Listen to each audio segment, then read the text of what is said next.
आज का सभा में क्या संकल्प आप लोगों ने लिया है? जो वर्तमान सरकार है तो कई योजना चला रही है, कई कल्याणकारी योजना को चला रही है, जैसे मैया सम्मान योजना, कुल योजना, बहुत तरह की योजना चला, हुआ आवास, इस तरह की योजना चला रही है। आप लोग का क्या कहना है? ये डॉक्टर राहत इंदौरी का एक शेर है। सबसे पहले आप लोगों को धन्यवाद कि झूठों ने झूठों से कहा सच बोलो, झूठों ने झूठों से कहा सच बोलो। और ये सरकारी ऐलान हुआ है सच बोलो। घर के अंदर झूठों की मंडी है और दरवाजे पे लिखा है सच बोलो। ये हेमंत सरकार झूठी सरकार है। 2019 में इन्होंने जो अपने मैनिफेस्टो को लेकर आया, आज आपने देखा नवनिर्माण युवा सभा संकल्प जो हुआ, यहाँ के झारखंड प्रदेश का जो युवा है वो आक्रोशित है। इन्होंने 5 लाख नौकरी देने की बात किया था और उसी को लेकर यहाँ के युवाओं ने इनको सिंहासन पे बैठाया, मुख्यमंत्री की कुर्सी दिया और इन्होंने उसका परिणाम क्या मिला? धोखा, और धोखा दिया। आज यहाँ के युवा, झारखंड प्रदेश की जनता जाग गई और यही कहा कि मतलब कि है ये दुनिया, यहाँ कौन किसका होता है।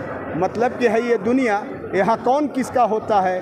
धोखा भी वही देता है जिस पर भरोसा होता है। इन्होंने धोखा दिया है और इन पर युवाओं ने भरोसा किया है और ये भरोसा तोड़ने वाले को झारखंड प्रदेश की जनता कभी माफ़ नहीं करेगी, ये मैं आपको कह सकता हूँ। भरोसा तो अल्पसंख्यक समुदाय के लोगों का भी लगातार है कांग्रेस जेएमएम गठबंधन। तो मैं आपको कह रहा हूँ, अल्पसंख्यक की बात अगर आपने उठाया तो इस सरकार ने, आप भारतीय जनता पार्टी से ये लोग डराते हैं, एनडीए से ये लोग डराते हैं, मत दो वोट मत दो जीत जाएगा, ये मुसलमानों का विरोधी है। लेकिन मैं आपसे ये कहना चाहता हूँ कि भारतीय जनता पार्टी की शासित राज्यों में जो उत्तर प्रदेश है, वहाँ पर जाकर देखिए, सुन्नी वक्फ बोर्ड का गठन हो गया, वहाँ शिया वक्फ बोर्ड का गठन हो गया, वहाँ मदरसा बोर्ड का गठन हो गया, वहाँ पे अल्पसंख्यक वित्त विकास निगम का गठन हो गया।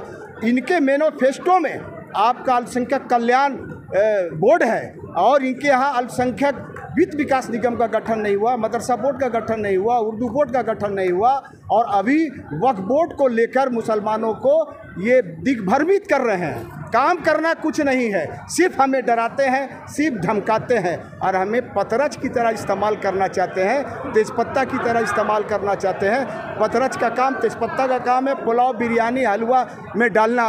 खाने का समय आता है, कोई खाता भी है, कोई चाटता है, कोई चाटता भी नहीं है। इसी तरह से जब इलेक्शन का समय आता है तो ये लोग अल्पसंख्यकों को, मुसलमानों को तेज़पत्ता की तरह इस्तेमाल करते हैं और जब सिलेक्शन का टाइम आता है तो तेज़पत्ता की तरह निकाल के फेंक देते हैं। झारखंड प्रदेश के अल्पसंख्यक ये समझ चुके हैं कि अब इनसे चलने वाला नहीं है और लोगों ने तय कर लिया है कि इस राज्य में परिवर्तन चाह रहे हैं। अब परिवर्तन निश्चित रूप से है। आपने डिप्लोमा देखा, आपने डिग्री देखा, आपने सर्टिफिकेट देखा, सब लेकर आए और आप लोगों ने अपने कैमरे में कैद किया है। और आप, ये सरकार, आज इनको रात में नींद नहीं आएगी। आज मुख्यमंत्री का बीपी बढ़ गया होगा, ब्लड प्रेशर बढ़ गया होगा, शुगर घट गया होगा या तो बढ़ गया होगा।